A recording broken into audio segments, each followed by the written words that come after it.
Brilliance institute of commerce ವಿಜಯಪುರಕ್ಕೆ ಸ್ವಾಗತ. ಪ್ರಥಮ ದರ್ಜೆ ವೇಗ ಪತ್ರಿಕೆ 1992 ಮೇ. ಮಾನ್ಯ ಅಧ್ಯಕ್ಷರೇ, ಮಾನ್ಯ ರಾಜ್ಯಪಾಲರು ಜಂಟಿ ಅಧಿವೇಶನವನ್ನು ಉದ್ದೇಶಿಸಿ ಮಾಡಿದ ಭಾಷಣಕ್ಕೆ ವಂದನೆಯನ್ನು ಸಲ್ಲಿಸುತ್ತಾ ನನ್ನ ಕೆಲವು ಅನಿಸಿಕೆಗಳನ್ನು ಸಭೆಯ ಮುಂದೆ ಇಡಲು ಇಚ್ಛೆಪಡುತ್ತೇನೆ. ಮಾನ್ಯ ರಾಜ್ಯಪಾಲರು ತಮ್ಮ ಭಾಷಣದಲ್ಲಿ ಸರ್ಕಾರ ಕೈಗೊಳ್ಳಲಿರುವ ಕೆಲಸ ಕಾರ್ಯಗಳ ಬಗ್ಗೆ ವಿವರವಾಗಿ ಹೇಳಿದ್ದಾರೆ.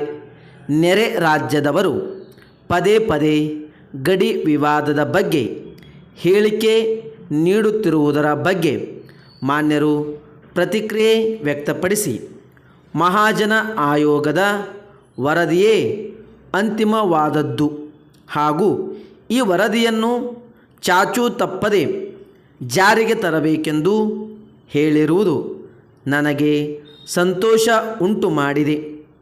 ಏಕೆಂದರೆ ಕರ್ನಾಟಕದ ಜನತೆ ಶಾಂತಿ ಸಹನೆ ಉಳ್ಳವರು. ಅದಕ್ಕಾಗಿ ನೆರೆ ರಾಜ್ಯಗಳೊಂದಿಗೆ ಉತ್ತಮ ಸಂಬಂಧ ಉಳಿಸಿಕೊಂಡು ಬಂದಿದ್ದಾರೆ. ಇನ್ನು ರಾಜ್ಯ ಸರ್ಕಾರಿ ನೌಕರರು ತಮ್ಮ ಬೇಡಿಕೆಗಳ ಪರವಾಗಿ ನಡೆಸಿದ ಮುಷ್ಕರದ ಬಗ್ಗೆ ಮಾತನಾಡಿ, ಸರ್ಕಾರಿ ನೌಕರರಿಗೆ ನಿಜವಾದ ಕುಂದುಕೊರತೆ ಇರಬಹುದಾದರೂ ಅವುಗಳನ್ನು ಪರಿಶೀಲನೆ ಮಾಡಲು ಸರ್ಕಾರ ಸಿದ್ಧವಿದೆ ಎಂದು ಹೇಳಿದ್ದಾರೆ. ಈ ವಿಚಾರವಾಗಿ ನಾನು ಹೇಳಬಯಸುವುದು ಏನೆಂದರೆ, ನೌಕರರು ಚಳುವಳಿ ಹಾದಿ ಹಿಡಿಯುವುದಕ್ಕೆ ಮುಂಚೆ ಶತಾಯಗತಾಯ ಅವರ ಬೇಡಿಕೆಗಳ ಬಗ್ಗೆ ಸರಿಯಾದ ತೀರ್ಮಾನ ಕೈಗೊಂಡು ಸರ್ಕಾರಿ ನೌಕರರ ಮುಷ್ಕರದಿಂದ ರಾಜ್ಯದ ಜನತೆಗೆ ಆಗುವ ತೊಂದರೆಯನ್ನು ತಪ್ಪಿಸಬೇಕೆಂದು ವಿನಂತಿ ಮಾಡಿಕೊಳ್ಳುತ್ತೇನೆ.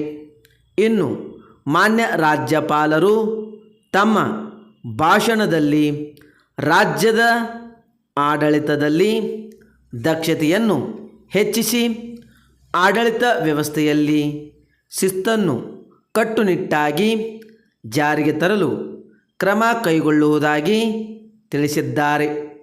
ಆಡಳಿತದಲ್ಲಿ ದಕ್ಷತೆ ಹೆಚ್ಚಿಸಲು ಸರ್ಕಾರ ಸೇವಾ ಹಿರಿತನ ಹೊಂದಿರುವ ಅಧಿಕಾರಿಗಳನ್ನು ಪ್ರಮುಖ ಸ್ಥಾನಗಳಿಗೆ ನೇಮಕ ಮಾಡಿಕೊಂಡು ನೌಕರರು ಕಚೇರಿ ಸಮಯದಲ್ಲಿ ತಮ್ಮ ತಮ್ಮ ಜಾಗದಲ್ಲಿ ಹಾಜರಿದ್ದು ಕೆಲಸ ನಿರ್ವಹಿಸುವಂತೆ ಕಟ್ಟುನಿಟ್ಟಿನ ಕ್ರಮ ಕೈಗೊಂಡು ಜನತೆಯ ಅಗತ್ಯ ಮತ್ತು ಆಶೋತ್ತರಗಳಿಗೆ ಸ್ಪಂದಿಸಿ ಕೆಲಸ ಮಾಡುವಂತೆ ಕ್ರಮ ಕೈಗೊಳ್ಳಬೇಕೆಂದು ಒತ್ತಾಯ ಮಾಡುತ್ತೇನೆ.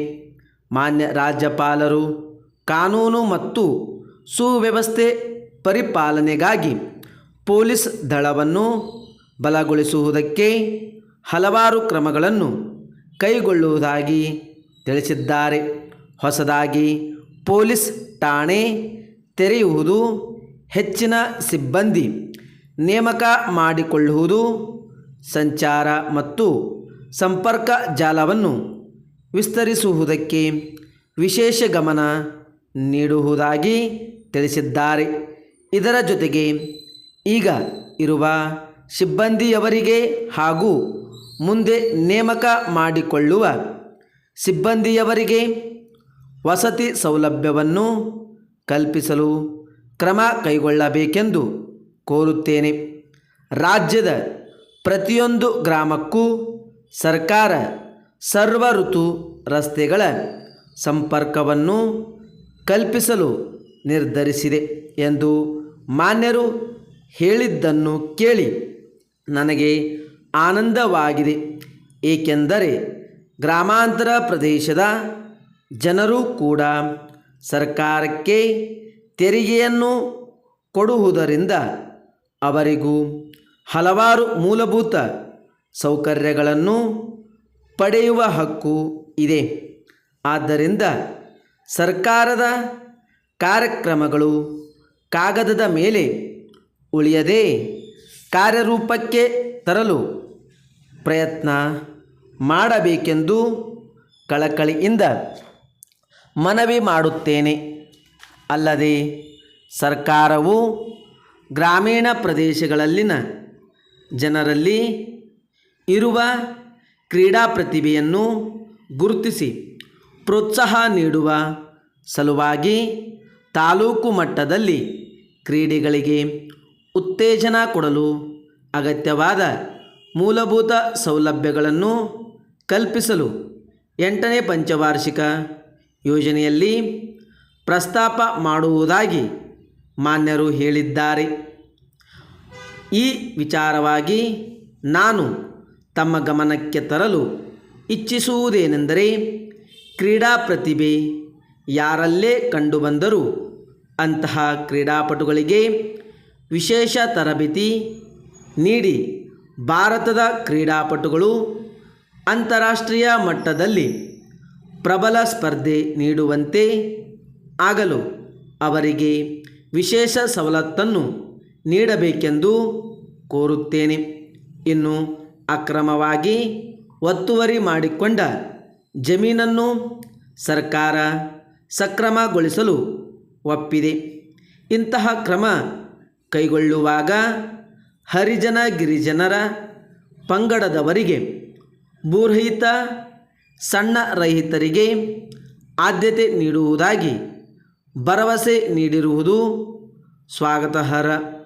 ಆದರೆ ಈ ರೀತಿ ಸರ್ಕಾರಿ ಭೂಮಿಯನ್ನು ಸಕ್ರಮ ಮಾಡುವಾಗ ಕನಿಷ್ಠ 10 ವರ್ಷಗಳಿಂದ ಯಾರು ಬಗರ್ ಹುಕುಂ ಸಾಗುವಳಿ ಮಾಡುತ್ತಾ ಅದೇ ಗ್ರಾಮದಲ್ಲಿ ವಾಸವಾಗಿದ್ದಾರೆ ಅವರ ಜಮೀನನ್ನು ಮಾತ್ರ ಸಕ್ರಮಗೊಳಿಸಬೇಕೆಂದು ನನ್ನ ವಿನಂತಿ. ಇಷ್ಟು ಹೇಳಿ ನನ್ನ ಮಾತುಗಳನ್ನು ಮುಗಿಸುತ್ತೇನೆ. ಮಾನ್ಯ ಸುಬ್ಬರಾಯಪ್ಪ ಮತ್ತು ಮಕ್ಕಳು, ಮಿಲ್ಲರ್ ರಸ್ತೆ, ಮಂಗಳೂರು ಇವರಿಗೆ, ಮಾನ್ಯರೇ, ನಾವು ಬೆಂಗಳೂರು ನಗರದಲ್ಲಿ ಔಷಧಿ ತಯಾರಕರು ಮತ್ತು ಸಗಟು ದಾಸ್ತಾನುದಾರರು ಆಗಿದ್ದೇವೆ. ನಮ್ಮ ಕಂಪನಿಯ ಪ್ರತಿನಿಧಿಗಳು ಇದೇ ತಿಂಗಳು 30ನೇ ತಾರೀಕು ಮಂಗಳೂರಿಗೆ ಭೇಟಿ ಮಾಡಲಿದ್ದಾರೆ. ನಮ್ಮ ಪ್ರತಿನಿಧಿಗಳು ತಮ್ಮೊಂದಿಗೆ ಅನೇಕ ರೋಗ ನಿವಾರಕ ಮಾದರಿ ಔಷಧಿಗಳನ್ನು ತರಲಿದ್ದಾರೆ. ರಾಜ್ಯದ ಬಹುತೇಕ ಔಷಧಿ ಮಾರಾಟಗಾರರು ನಮ್ಮಲ್ಲಿ ತಯಾರಾಗುವ ಔಷಧಿಗಳನ್ನು ದೊಡ್ಡ ಪ್ರಮಾಣದಲ್ಲಿ ಖರೀದಿ ಮಾಡುತ್ತಾರೆ. ಕಾರಣವೇನೆಂದರೆ, ನಮ್ಮಲ್ಲಿ ತಯಾರಾಗುವ ಔಷಧಿಯಲ್ಲಿ ವಿಶಿಷ್ಟ ಬಗೆಯ ಮೂಲಿಕೆಗಳ ಮಿಶ್ರಣ ಇರುವುದೇ ಆಗಿರುತ್ತದೆ. ಆದ್ದರಿಂದ ಗ್ರಾಹಕರಿಗೆ ನಮ್ಮ ಕಂಪನಿಯ ಔಷಧಿಯನ್ನೇ ಉಪಯೋಗ ಮಾಡುವಂತೆ ಮಾರಾಟಗಾರರು ಹೇಳುತ್ತಾರೆ. ಆದ್ದರಿಂದ ನೀವು ಕೂಡ ಒಂದು ಸಲ ನಮ್ಮ ಕಂಪನಿಯ ಮಾದರಿ ಔಷಧಿಯನ್ನು ಖರೀದಿ ಮಾಡಿ ದಾಸ್ತಾನು ಮಾಡಿಕೊಳ್ಳಬೇಕೆಂದು ವಿನಂತಿ. ನಿಮ್ಮಲ್ಲಿ ಖರ್ಚಾಗಬಹುದಾದ ಪ್ರಮುಖ ಔಷಧಿಗಳನ್ನು ಪಟ್ಟಿ ಮಾಡಿ ನಮ್ಮ ಪ್ರತಿನಿಧಿಯೊಂದಿಗೆ ಕಳುಹಿಸಿಕೊಡಿರಿ. ನಮ್ಮ ಕಂಪನಿಯ ಔಷಧಿಗಳು 1-2 ತಿಂಗಳ ಅವಧಿಯಲ್ಲಿಯೇ ಖರ್ಚು ಆದರೆ ನಿಮ್ಮನ್ನು ಬೆಂಗಳೂರು ಕೇಂದ್ರದ ನಮ್ಮ ಪ್ರತಿನಿಧಿಯಾಗಿ ನೇಮಕ ಮಾಡಿಕೊಳ್ಳುತ್ತೇನೆ. ಇದರಿಂದ ಪ್ರಾರಂಭವಾಗುವ ವ್ಯಾಪಾರ ವಹಿವಾಟಿನಿಂದ ನಿಮಗೆ ಲಾಭ ಸಿಗುವುದಲ್ಲದೆ ಒಳ್ಳೆಯ ಗುಣಮಟ್ಟದ ಔಷಧಿಯನ್ನು ಗ್ರಾಹಕರಿಗೆ ನಿಮ್ಮ ಮೂಲಕ ಒದಗಿಸಿಕೊಡುವ ಅವಕಾಶ ಕೂಡ ನಮಗೆ ಸಿಗುತ್ತದೆ. ಆದ್ದರಿಂದ ನಿಮ್ಮ ಅಗತ್ಯಗಳಿಗೆ ಅನುಸಾರವಾಗಿ ನಮ್ಮ ಕಂಪನಿಯ ಔಷಧಿಗಳನ್ನು ಖರೀದಿ ಮಾಡಿ ಮಾರಾಟ ಮಾಡಬೇಕೆಂದು ಕೋರುತ್ತೇನೆ. ವಂದನೆಗಳೊಂದಿಗೆ ತಮ್ಮ ವಿಶ್ವಾಸಿ ಕಾರ್ಯದರ್ಶಿಯವರು, ಶ್ರೀ ಧನ್ವಂತರಿ ಔಷಧಿ ತಯಾರಕರ ಪರವಾಗಿ.